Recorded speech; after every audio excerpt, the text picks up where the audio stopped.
Cluton. I'm with Scarborough International, and I just want to welcome everyone to our webinar where we're doing business with Colombia. This is an interactive webinar, and so we're here to answer your questions. So please get them in, submit your questions now during the presentation, even during our question and answer seminar. We will try to answer as many questions as we have time for. As well, if we don't get your question answered live in our webinar, we will we'll do a follow-up and answer your questions via email. So you'll find the question and answer button at the top or bottom of your screens, so you can definitely start submitting those questions now. You can even submit them anonymously if you like. So as you guys get your screens situated, wherever you want to get them positioned, definitely get those questions in. And while you're submitting your questions, I'll talk to you a little bit about Scarborough and what we do here for a minute. Scarborough is a full-service international and domestic logistics provider with a large emphasis in customs brokerage. We've been operating since 1984, and we are headquartered here in the heart of America, here in Kansas City, with offices throughout the nation. We have close partners throughout the world as well that help carry on our expert level of customer service to our customers, no matter which side of the globe you may be on. Today, we're lucky to have with us Alejandro Trevin from ProColombia. He is the Trade, Investment, and Economic Advisor of the Midwest for ProColombia. And I'm also joined with my colleague, Kim Taylor, who's our Marketing Director. And I'll turn this over right now to Alejandro to tell you more about Colombia. Chad, thank you for the introduction, and Kim for hosting this webinar today and giving me the opportunity to present a little bit more about my country to all the people in your region. First of all, let me tell you a little bit about who I am and what ProColombia is. As Chad said, my name is Alejandro Trevin, and I'm in charge of basically doing all the trade and investment promotion in the Midwest for ProColombia. ProColombia is an agency that is part of the Minister of Commerce of Colombia. And the sole purpose is to promote and provide support for companies who want to do business between the two countries. Mostly in the way that helping, in this case, buyers from the US find producers or sellers from Colombian products, and also companies who are interested in penetrating the Colombian market, whether it's by a commercial operation or full-on investment. So we provide full-on foreign direct investment advice to companies and when they're in the process of doing their due diligence and selecting a country. That said, also I would like to start a little bit about talking a little bit about history, and I want to start with the year 2002. You're going to see that year a lot in this presentation, and it's the year that everything changed in Colombia. Before 2002, Colombia was basically, and most of you know what you heard on the different newspapers and news outlets, we were in the verge of pretty much losing a civil war that has been going on for the last 60 years, where it started with the war on cartels, with the Medellin cartel and the Cali cartel. And once those were defeated, the FARC, which is a rebel group that has been operating since the late 1960s, they took on the drug trade. Why is this relevant? Because this affected a lot of the security of the country and basically withheld the potential that the country had. In 2002, we elected a new president. His name is Álvaro Uribe. Maybe you have heard of him. It was the first president in which Colombia decided to change the law to have a re-election. So it was the first president in history to serve 2 terms, 2 4-year terms. His main platform was to basically defeat the FARC, bring security back to the country, defeat corruption, and create a series of incentives that will attract new investment and new businesses to Colombia. So after 2002, and we go flash forward to 2018, Colombia, it is at a privileged state right now. It's surely of a miracle, because it truly was a difficult time that we were going through, and to see the growth and the development and everything that has been put in place to turn Colombia around. So keeping that in mind, um, as you can see here, Colombia is the 32nd largest export economy in the world. Our population, it's a little bit over 48,000 now, 48 million. Our GDP, as you can see, per capita is around 4,500, and you will see in some graphs down the road that it's been an increasing trend. And also, I want to show you later a little bit about poverty lines, because this is going to be an important factor for any of you who's interested in selling to Colombia. Our GDP growth rate last year was a little bit slow. We were coming out of recession, if you will. Yeah, again, you will see some of the growing rates that we had starting in 2002 and all the way up to 2017, but we're starting to see a growing trend, and it's expected that we will have around a 2.3, 2.4% growth this year. Our unemployment is pretty much at the lowest point in recent history. Again, when 2002 happened, 2 years after that, it would drop from 19% to 17%, and it's been going down ever since. So that's great for the country. It means less people that are going to look for illicit ways to make money. So we hope to continue providing more employment as we, at the same time, we attract new companies into the economy. Our inflation rate, as you can see, is around 3%. It stays between 2 and 3. Exports, as you can see, the balance of trade is we have more imports than exports, but we've had a big jump on exports ever since Colombia signed the free trade agreement with the United States back in 2012. Along with some other free trade agreements that we signed with countries like Canada, South Korea, with the European Union, and obviously all that has helped the exports from Colombia. Okay, next slide. As you can see here, Colombia is the 4th largest economy in Latin America,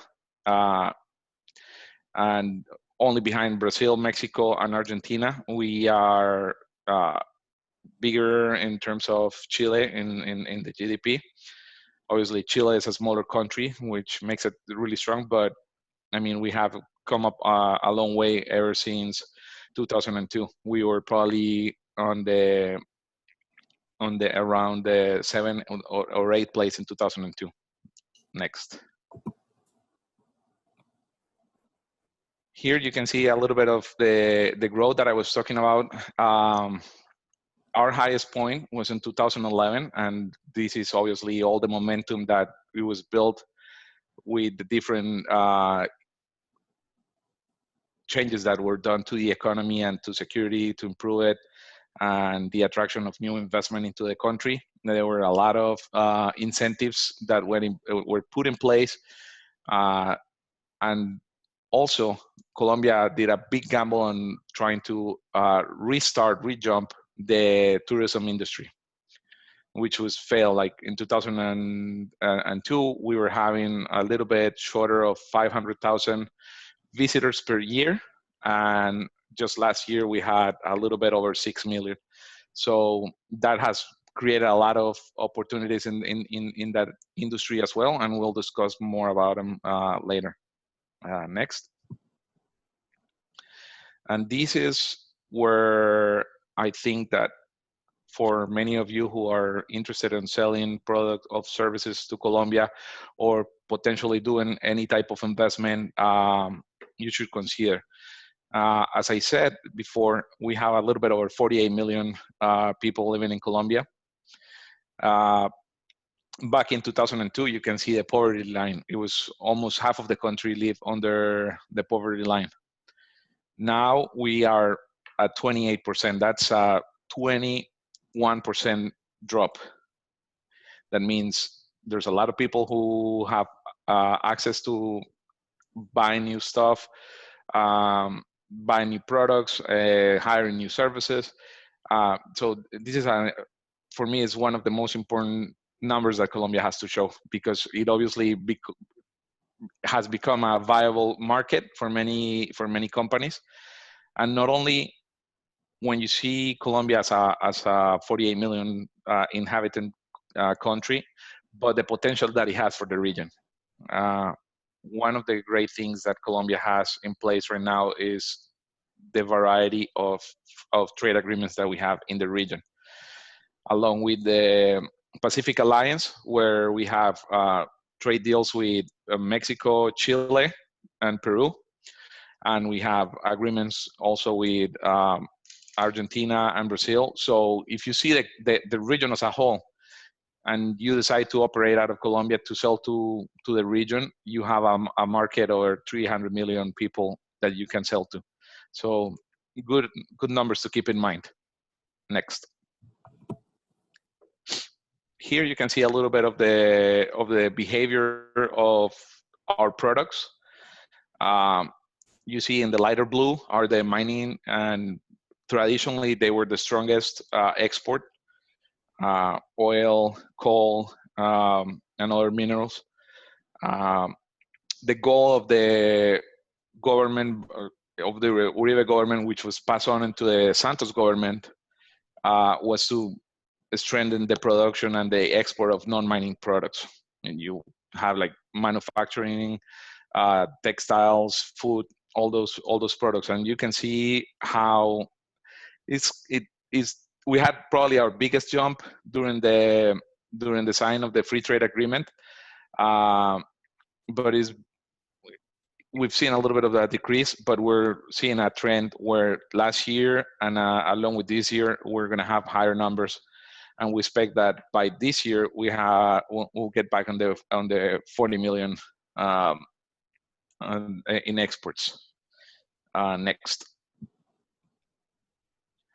In terms of the tax structure, is not that complicated.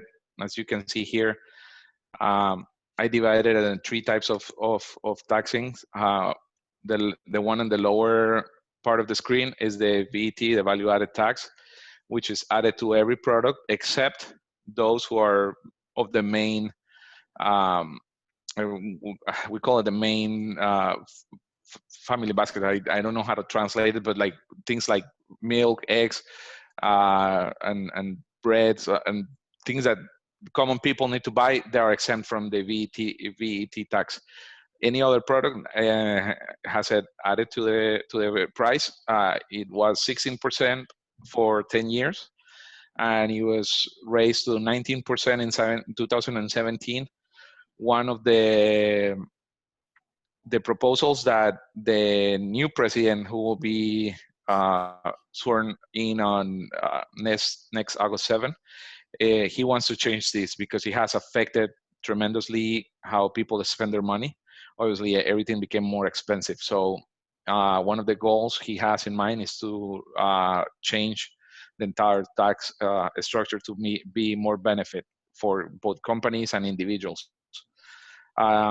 In the income range, just to give you an idea, in terms of dollars, if you see the first group, which is 0 to 1,400 UVTs, that's basically the unit that they measure it. One UVT is equal to $11.50. So someone who makes below $16,000 will not pay any income tax.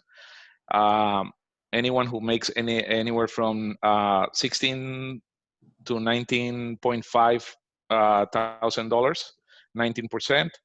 Anyone who makes anything between $19,500 to $47,000, 28%, and everything above $48,000 is 33%.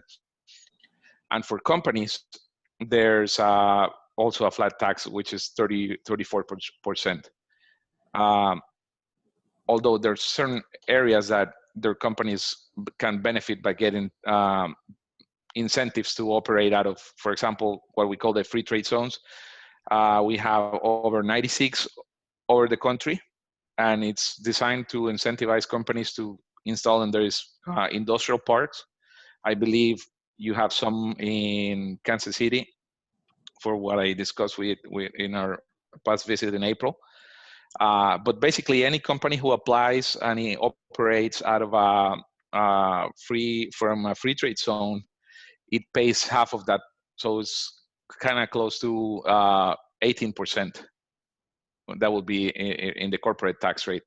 The other positive part of working out of a free trade zone is that any product that is bringing to the free trade zone, so if you import products, let's say to resell them somewhere else in the region out of Colombia, that product is not penalized with the VAT tax. So it's one of the benefits of operating out of those free trade zones. Next. As you can see here is pretty self-explanatory. Here are some of the top exports, oil being one of the biggest one as we call them mining exports. Coffee, we also are their largest exporter of flowers. 80% of the roses that we consume in the United States come from Colombia. There's a lot of exports of fruits. And also, you can see here, like the United States is obviously our main partner for exports, along with Panama, China, Netherlands, and Mexico. For many years, Venezuela was the #1 importer of Colombian products, but that, as we all know, has changed. Next. So I was discussing with Kim yesterday about Colombian culture, and this point I think is very relevant. To be honest, is very similar to the way we do business in the US. There's going to be a little bit differences here and there, but it all comes down to from what region of the country you are going to visit, because it may change a little bit from the center of the country where you have cities like Bogota, Medellin, and Cali, and it will change a little bit to some of the cities in the northern coast of Colombia, like Cartagena or Barranquilla. So the ingredients are pretty much the same. That doesn't really varies much from what we do here in the US. The one thing that it probably is the biggest shocker is that so we kiss on the cheek, men and women. I know in Argentina, some men, when they have more of a known relationship, they also kiss on the cheek. But if you're a woman and you go to do business in Colombia, don't be surprised if the first thing that you get is a kiss on the cheek. So that's probably one of the difference in the greetings. Timing and scheduling. I'm thinking the suggested time for scheduling meetings, especially with top executives, is between 1 to 2 weeks. Body language, I mean, it's pretty standard, same as here. We move the hands a lot and we speak a little louder. So that's something to keep in mind. Corporate culture. I think the one thing that in my experience dealing every day with US companies is, and it's probably the most frustrating one, and I think it spreads throughout Latin America, is the way that things get done. They move a little slower. And again, depending on the company, but usually when you're working with the larger companies, you tend to get more standardized procedures, like when you have multinationals. But when you're working with Colombian companies, medium and small size, the reply rate, it might take a little longer to get a response on an email and stuff like that. So it's not that they're not paying attention, it's just that it's the way it is. And hopefully, as we get new generations coming, this will continue to improve. But it's one of the barriers that I find in the corporate culture. Language and communications, we have about, I think 30% of the population is bilingual in Colombia, or yeah, considered bilingual. So being able to have a full-on conversation and communicate fairly in English. We have other languages that a lot of people speak, especially in the west side of Colombia. There's a big side of the population who can also speak Portuguese, but Spanish is the main, obviously the main language. And what to wear, this is going to change mostly where you are. If you're in Bogota, expect to be wearing a suit and tie. Everybody does. If you're in Barranquilla, people dress a little lighter, and don't be surprised, you will see going to a meeting and people will be wearing short sleeve shirts with lighter colors, and so it's traditional in that area of the country. But if you're in cities like Bogota, Medellin, Cali, yeah, you're gonna see more business attire, instead of the business casual that you will see in the northern coast. Meals at meetings, here it depends, again, the city where you are. If you're in Bogota, they love having breakfast meetings for some reason. They do love doing meeting really early in the morning, and I believe mostly this is to avoid traffic. Traffic is really bad in Bogota, but they do like to plan their business meetings around breakfast. When you go through other cities, you'll see a change that people prefer to do dinners, and there's always lunches. I mean, that's the standard and like in this country. And I think that's pretty much what I have to say about Colombian culture and the way we do business. If you're gonna go, if you have any question on how to approach certain person from a certain city, by any means, you can send me an email and I'll be happy to walk you through the process. But it's pretty standard and very similar to here. Next. Here, we decided to show what industries are offering the most potential right now in terms of opportunities. As you can see, the different colors, we call it existing agencies, or basically regions that are already established, where all the regular industries like services, IT, software, financing, have been operating for many years, and there's always opportunities in those cities. But then we have what's called the new regions. And by new regions, we call, after last year signing of the peace process with the FARC, things have changed. So we don't have a militia of 11,000+ people, but pretty much causing trouble in these areas. As you can see, it's mostly in the south and a little bit on the north. So these were the most affected areas during the civil war with FARC. I don't like using the term civil war because it denounced that we had a conflict that the entire population was involved. But it was a rebel group that it was always causing trouble for the last 60 years. And now they have ceased operations and since signed this peace process. So these new regions are basically a new frontier where the government and the country is going to be focusing the most on the next upcoming years. And we already have a plan in place. where there's going to be all sorts of incentives for companies who come and do investments in these areas, for companies who come and operate out of these areas. And here are some of the industries that you will find to be more or stronger in those different regions. So obviously agriculture, renewable energies, tourism.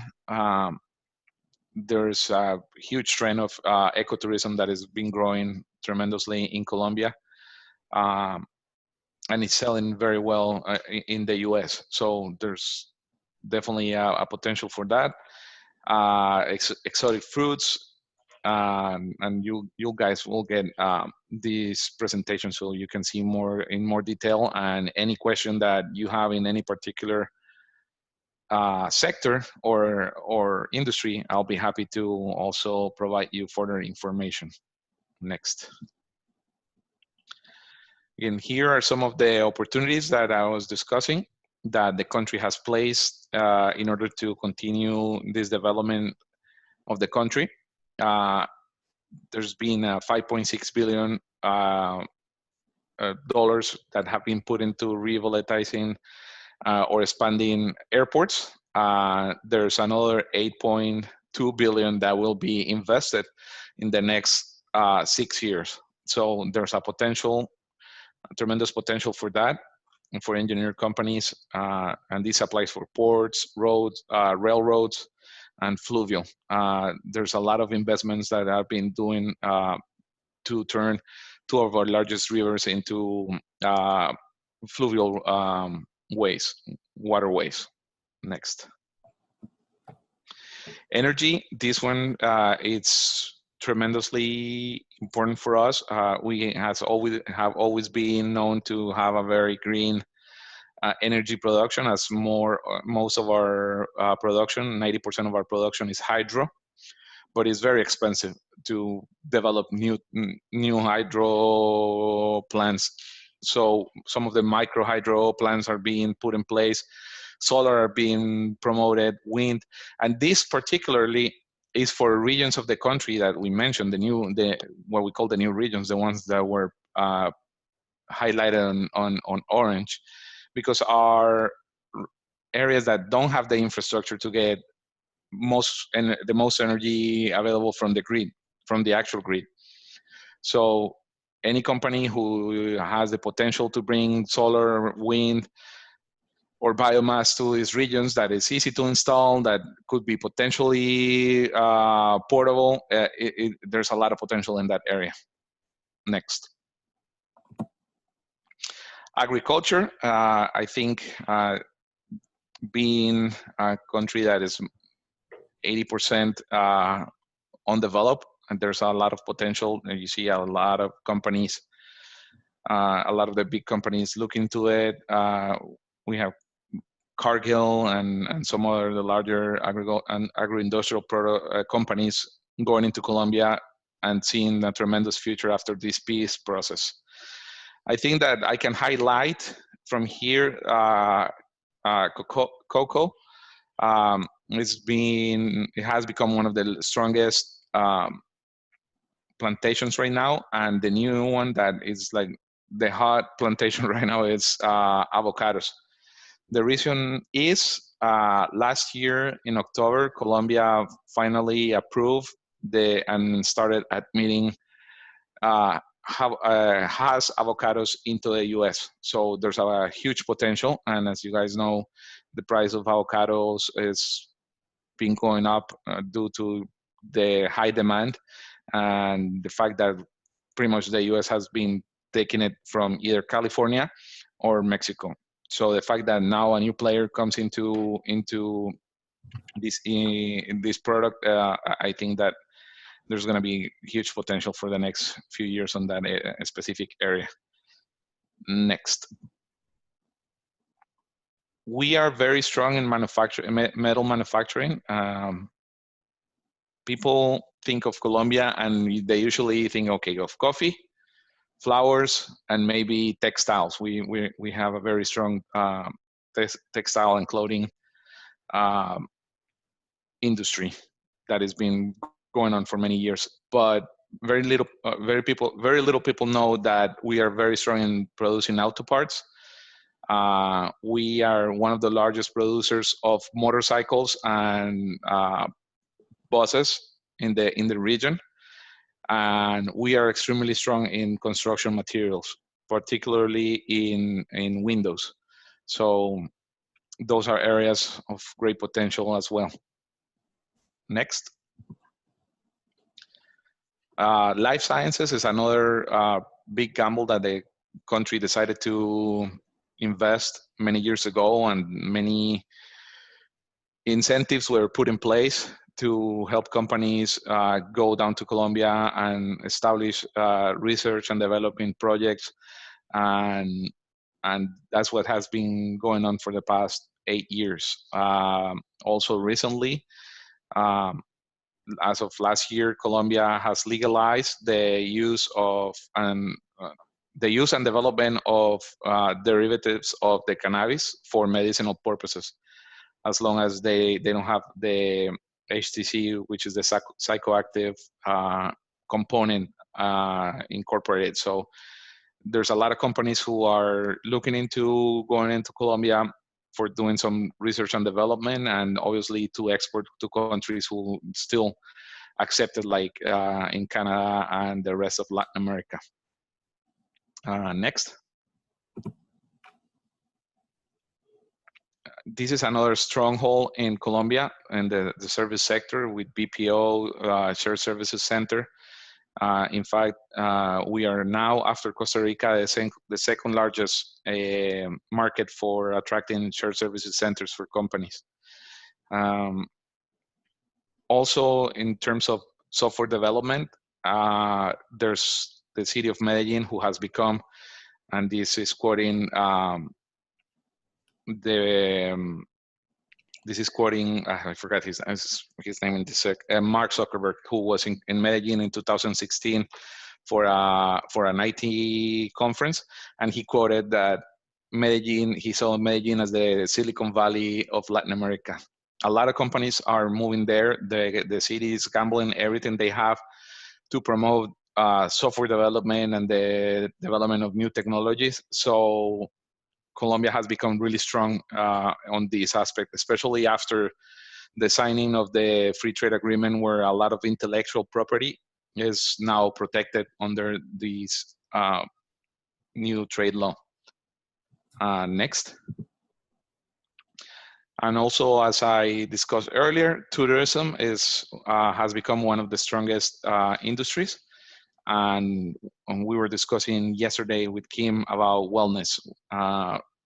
Colombia has become a destination for healthcare tourism, and it's not as you expected. Like a lot of people do it, they go to Brazil to get plastic surgery and all that. But Colombia has become a serious player in the healthcare industry, where people go to have major surgeries, being from brain surgeries, cancer treatments, heart implants, all kind of serious surgeries.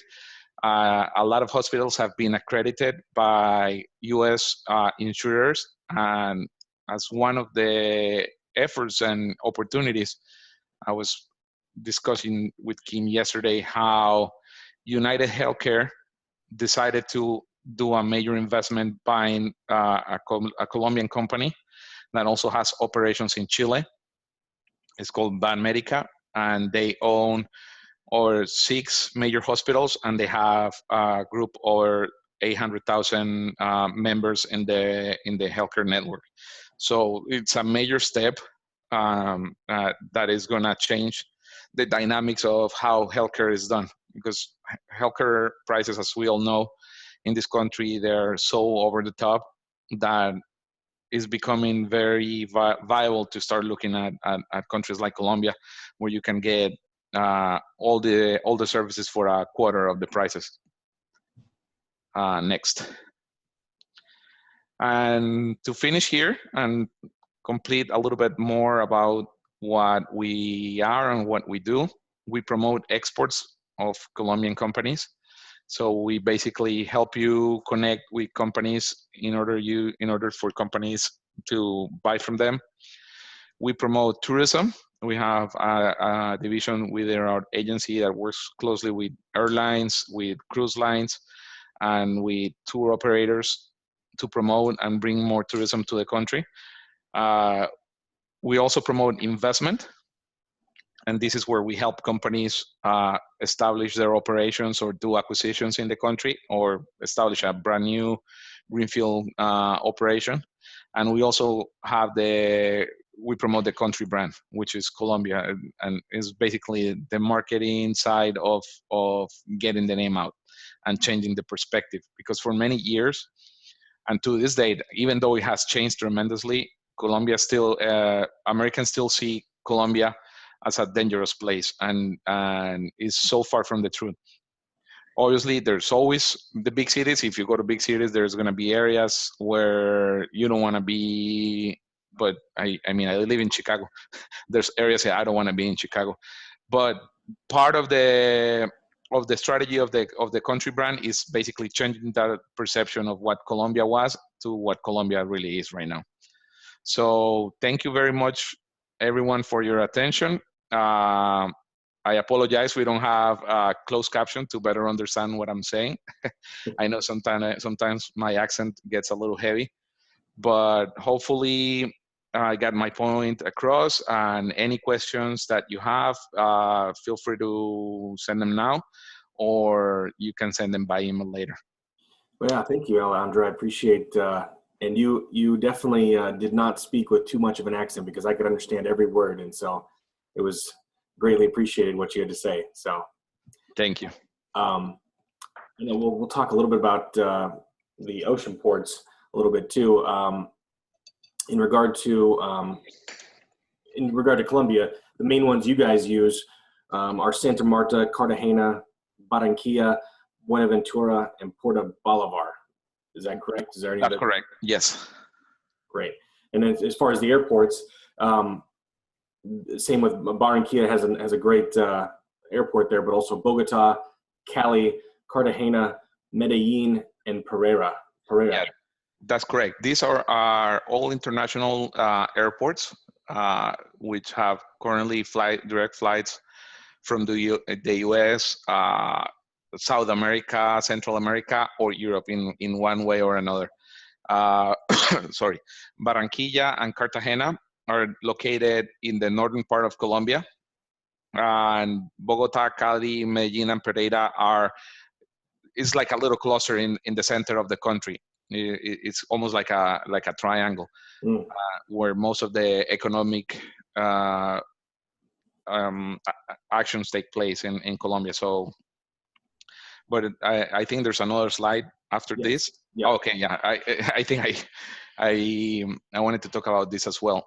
This is in terms of the distance for when you send in anything by maritime exports. So as you see, Bogota, from the port of Cartagena, you can be in Miami within 4 days, New York within 6 days, LA within 10 days, Callao, which is in Peru, 2 days, Valparaiso in Chile, 5 days, Buenos Aires, 17 days. So this gives you an idea of how we are privileged in the location of our country, because I mean, we are in the middle of the continent, and we have access to all these markets, in which case we also have all the trade agreements that we discussed earlier. So it's a fantastic way to see the opportunities and the timing that it will take you to get in terms of logistics.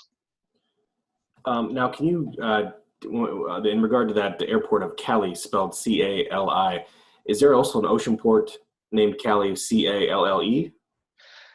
No, so Cali is, the nearest port for Cali is Buenaventura. Okay. Which it has received a huge investment to improve it, and they're adding an expansion that is pretty impressive. It is 2 hours away from the city of Cali. Okay. So that is the closest port. And if you're in the center of the country, and depending to everything depends of how where you want to send your product. So if your market is going to be mostly Ecuador, Peru, Chile, Argentina, um, or even the west side of Canada and the US, you're better off using the port of Buenaventura. If you're looking more into Europe, Northern Africa, or the east coast of the United States or Brazil, you're better off using either Barranquilla or the Cartagena or the Puerto Bolívar. Okay, great. That's great. Here's another one where I guess And yes, and this gives you an idea of the distance by plane, not only for tourism but also for cargo. Yeah. So it's actually kind of like a little bit less than 4 hours away from Miami, more like 3 hours and 15 minutes. 5 hours and 35 minutes from New York. And there's good news. Starting in November 16, we're going to have a direct flight from O'Hare, Chicago O'Hare, to Bogota. So that's going to get the Midwest closer to Colombia. That's great. Definitely could speed up a lot of air cargo coming into the center of our country. So yes, correct. All right. Well, now we can get into some of our questions that I'm sure have been piling in, and we've received some before even the webinar started. Maybe you can, there's a question here. What documentation does Colombia require for shipments into the country of Colombia? Also, does crating and pallets have to be what we call ISPM 15 compliant? I don't know if you feel comfortable taking that, Alejandro, but I can take that one for you. You can, yeah. When we've reached out to our partners over there, you need a commercial invoice, a packing list, also what's called an import declaration when you're importing into Colombia, as well as an ocean bill or an airway bill of lading. And then also, depending on the commodity, and we can check dependent upon your HS code of your commodity, you will need an import license or approval to get it imported into Colombia. Like you said, there's certain commodities that are restricted or on an approval basis. Yes. And in regard to the wood crating or the wood palletization of the cargo, yes, according to ICA in Colombia, all imports with wooden pallets or wooden packaging must have a certificate showing or a stamp showing that they are ISPM 15 compliant. So Scarborough can definitely help with the crating of those materials if you do not have ISPM 15 wood in your facility as a shipper. There's another one here. Well, since we're in the same vein here, what are the customs requirements for importation, exportation within Colombia? To import into the country, you must be registered with the VUCE, or my Spanish is horrible, so I will try to pronounce this, but Ventanilla Única de Comercio Exterior. You need to be essentially, Alejandro, we were talking about this. It's an agency that is like our IRS, did you say, or is it different? It's a branch of the DIAN, which is like the IRS, but they are also in charge of customs. And so basically, this agency within this section of the agency is in charge of pretty much making sure that you comply with.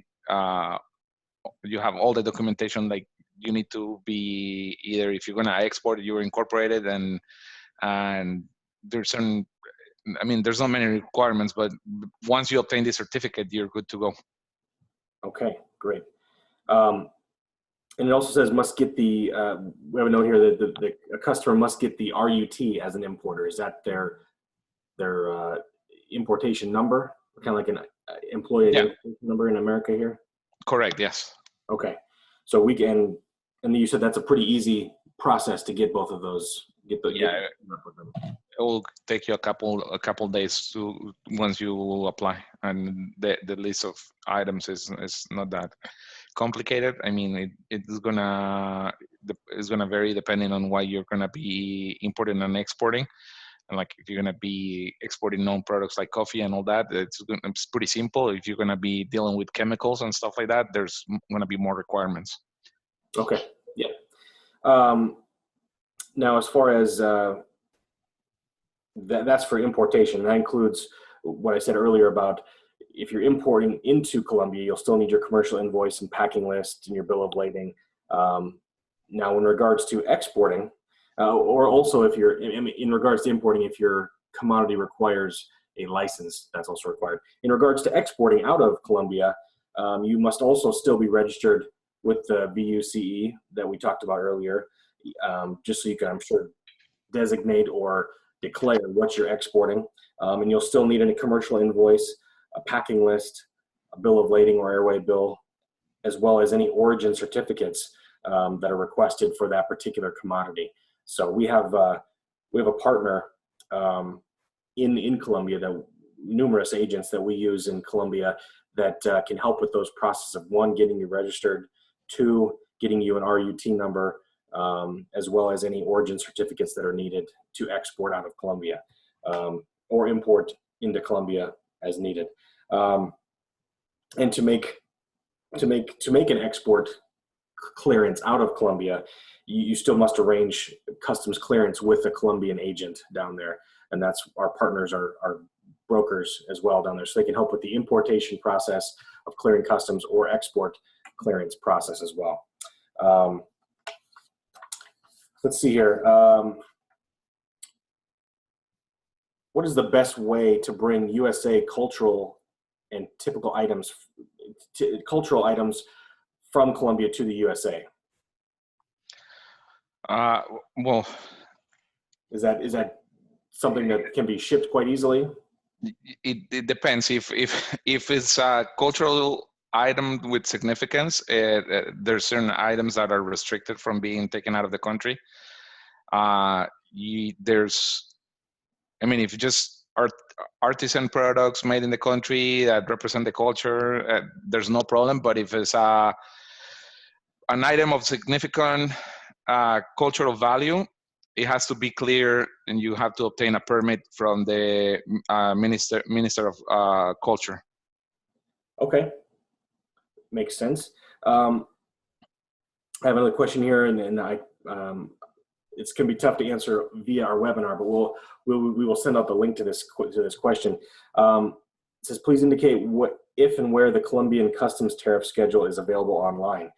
And we have found that, or we have that access to that, and we can put a link when we send out the email afterwards. It's a place, it's kind of a general tariff where people can go and research their products to see if what tax rates are applicable and whatnot. So.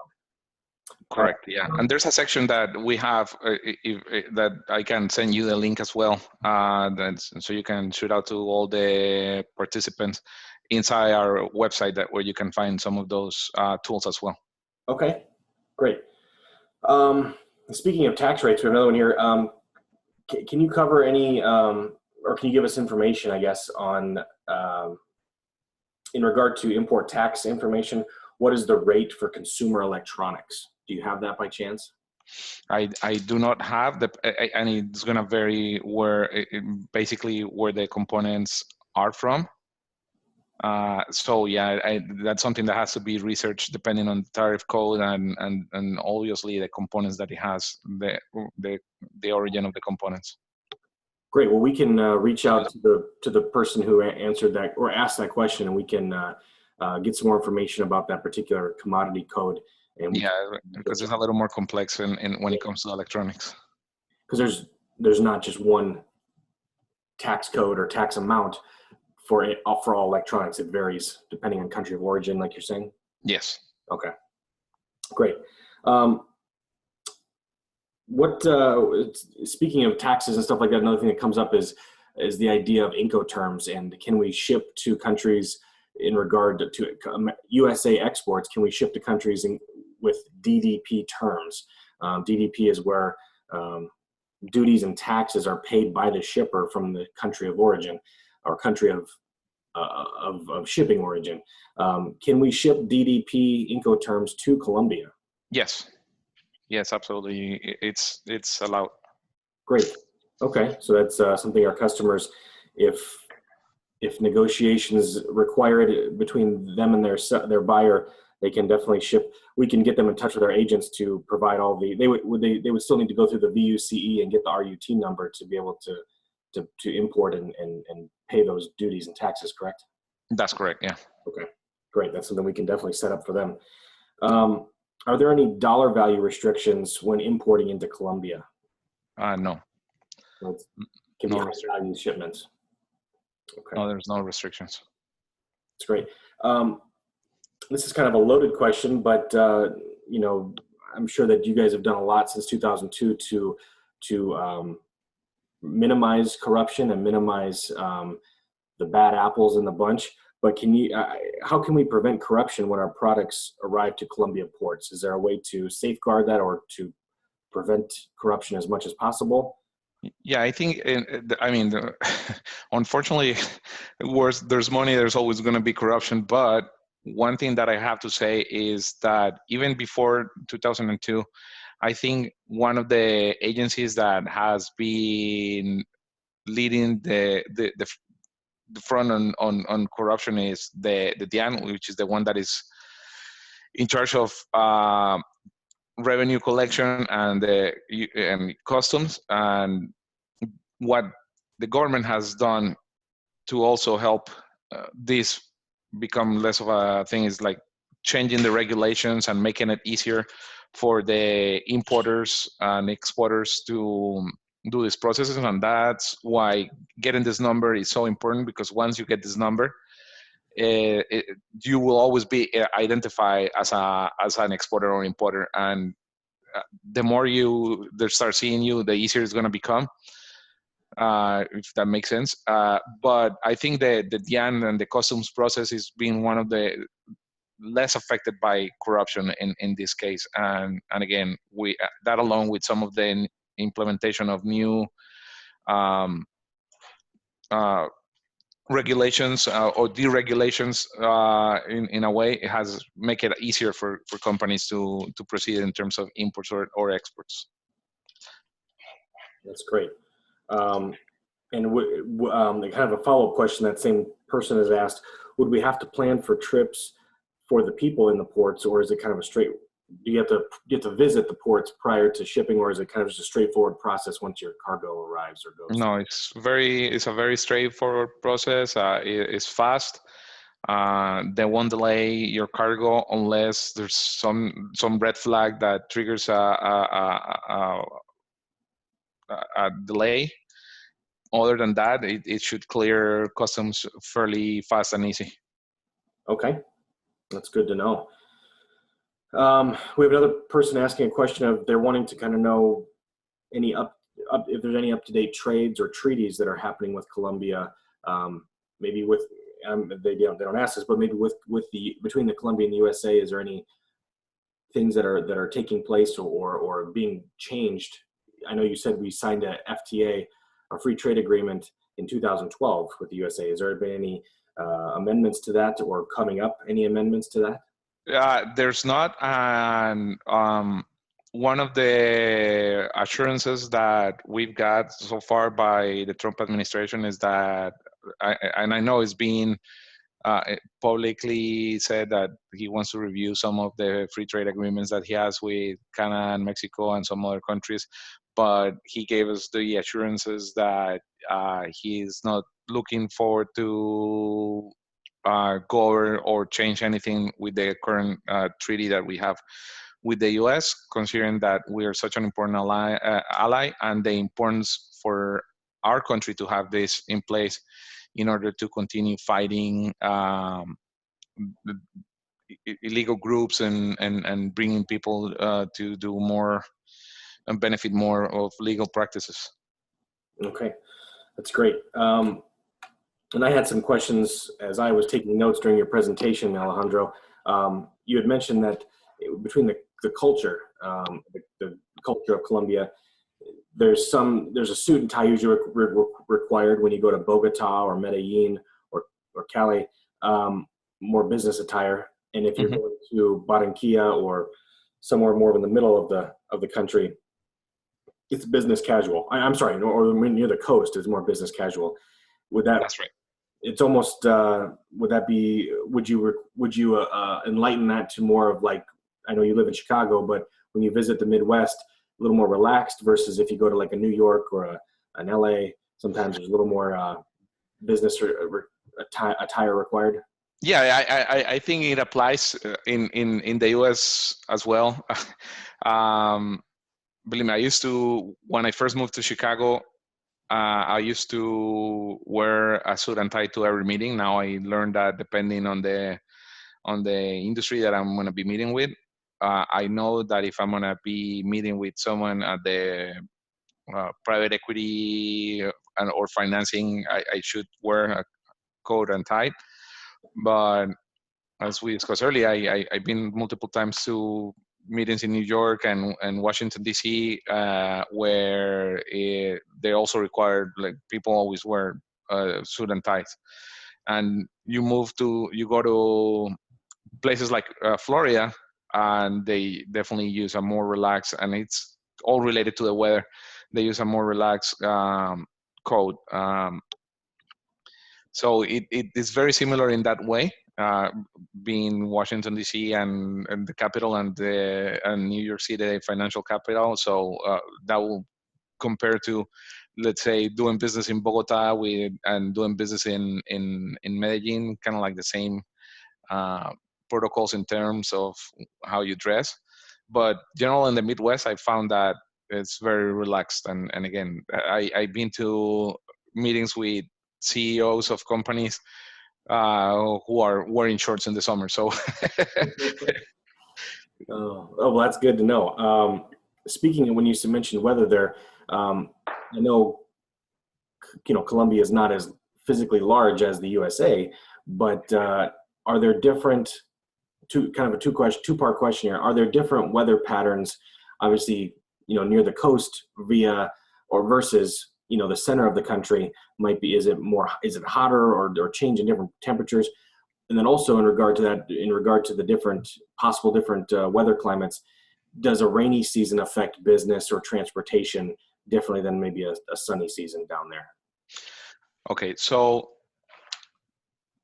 three things. First, if you look, one of the incredible things about Colombia that makes it so appealing for doing business is, if you look at any other country other than obviously Brazil and Mexico, uh, those countries, mostly of the economic um, activities concentrate in one or two cities, like in Lima in Peru, in Quito and Guayaquil in Ecuador, in Buenos Aires in Argentina, Santiago in Chile, and that's it. I mean, you still have smaller cities, but all the economic activities concentrate on those cities. Colombia has at least 6 major economic cities. Obviously, the capital being the largest one, but then you have Medellin, which is a 4 million people market. Cali with Barranquilla with 4 million, Cali with 2 million. Pereira, I mentioned Pereira, close to 1 million. So these are areas around the country that have a strong economic activities. In terms of the weather, we don't have seasons like in the US, considering that we are close to the equator line. The one thing that varies for us is basically summer or rainy season. It it doesn't really affect travel as much. Maybe in some of the smaller airports, if you're going to a smaller city in a regional area, they have restrictions when there's storms, just for safety reasons, especially because we have 3 large chain of mountains that are part of the Andes chain of mountains. So just for safety reasons, when the weather is heavily hit by rain or fog, sometimes there's closures on those airports. But other than that, there shouldn't be any issues. In temperature wise, it's going to depend on basically the altitude of the city. I'm originally from Pereira, which is the coffee region. It's Colombia's 5th largest city, or close to 1 million people.